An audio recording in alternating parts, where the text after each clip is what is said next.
So let me turn back to institutions, and I would like to use Harvard economist Danny Roderick's framework of institutions. And there are at least 4 institutions which I think are absolutely critical in explaining Singapore's story of growth with relatively high levels of social equity. Now that story is changing, and I'll come to that, how that story is changing, how, you know, in the last 10 years we've not had growth. We've had growth, but not growth with equity. In fact, it's growth with inequality in the last 10 years.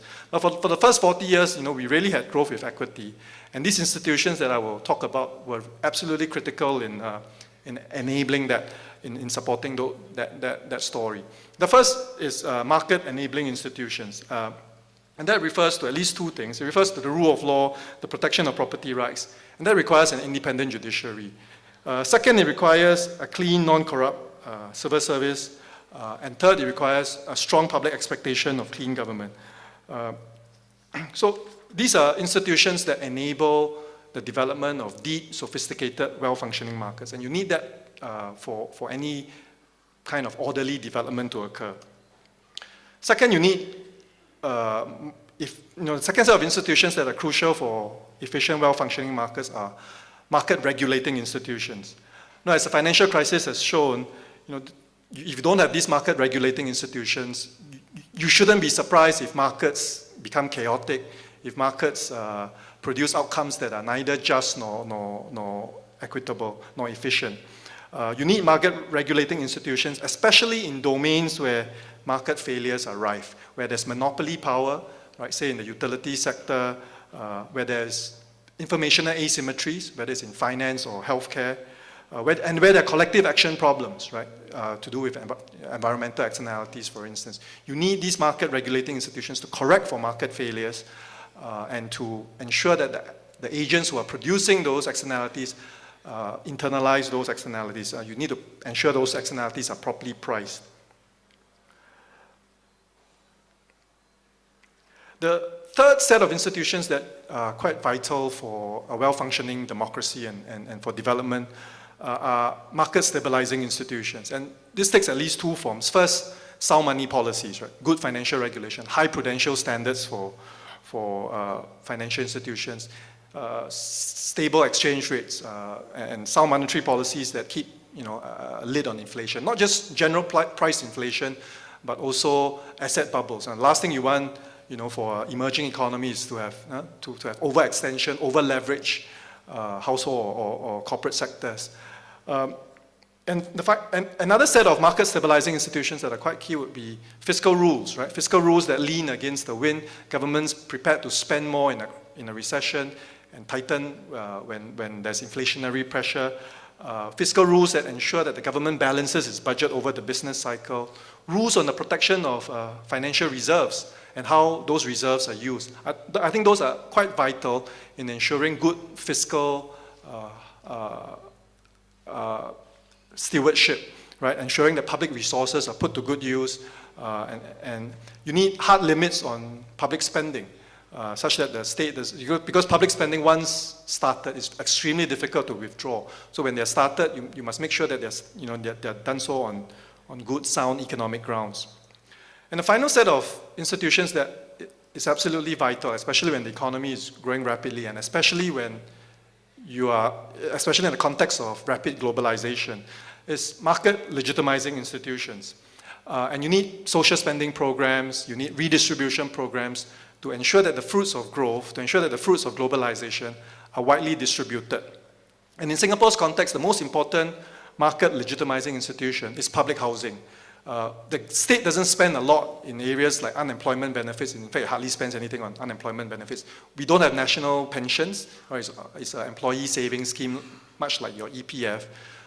But where the state does spend quite a bit is on public housing. And it's the major instrument of redistribution. It gives Singaporeans a stake in the country. It secures legitimacy and trust for the government.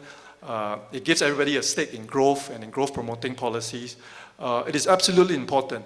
And conventionally, economists have thought of social welfare or social spending as being antithetical to development, antithetical to growth. But I think if you think hard about how you design those social policies, they can be designed in a way that supports and legitimizes growth rather than being something which goes against the grain of incentives or goes against the grain of economic growth or competitiveness. So I think that's quite important.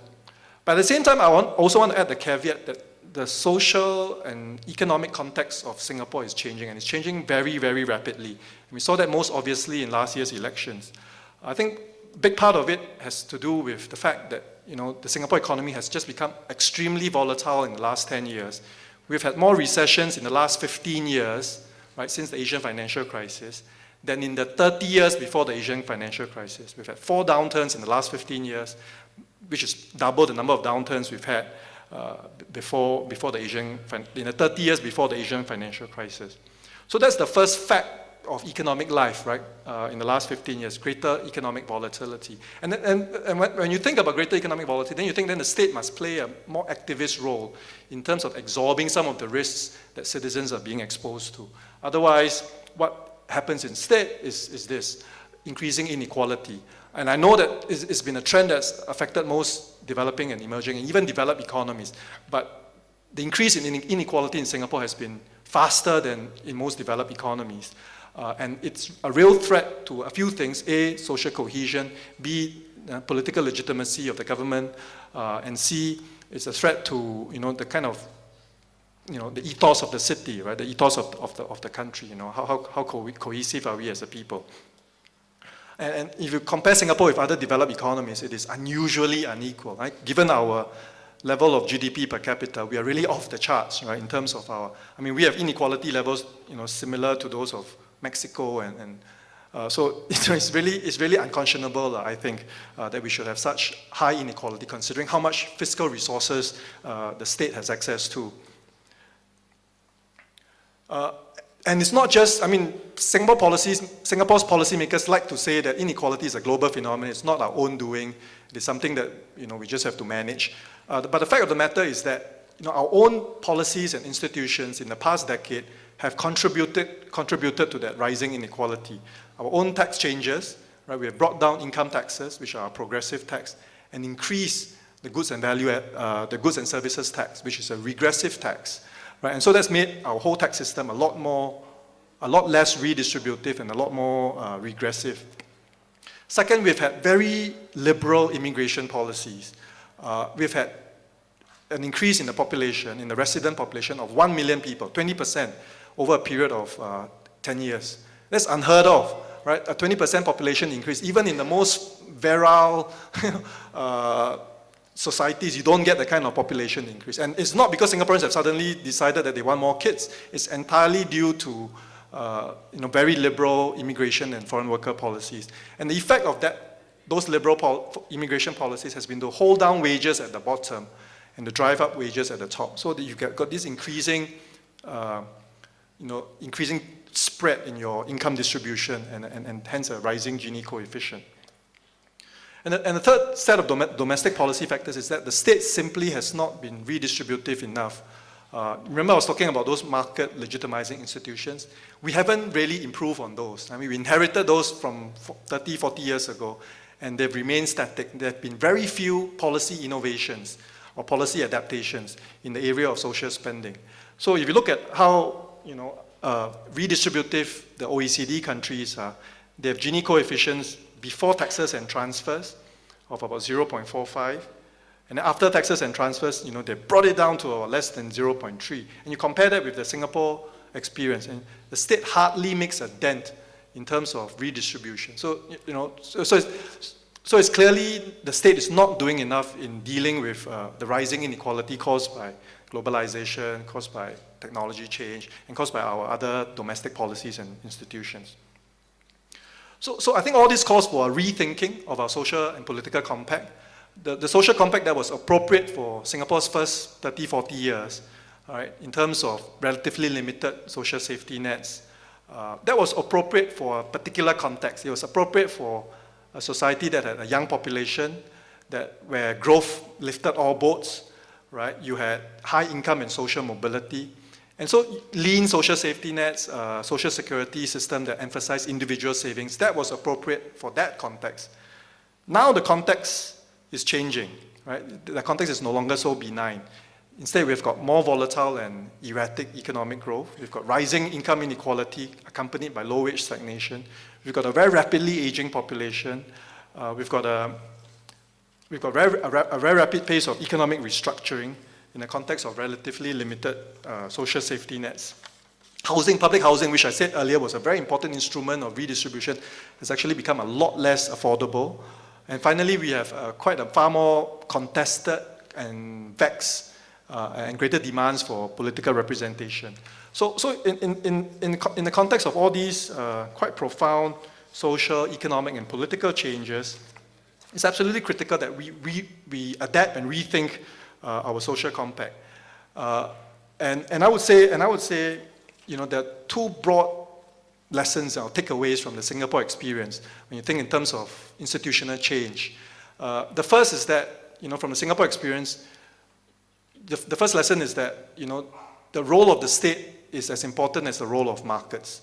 As Amartya Sen said, the visible hand of the state is as important, if not more important, as the invisible hand of markets. Very often in government or in you know, policy circles, we talk about the invisible hand of markets and privatization and liberalization and deregulation. And we think that somehow by privatization, we can miraculously, you know, get desirable outcomes. That I think would be too naive. And our own experience in Singapore shows that is indeed naive. There are many sectors where a poorly thought through liberalization or deregulation process resulted in outcomes that were not anticipated nor desired.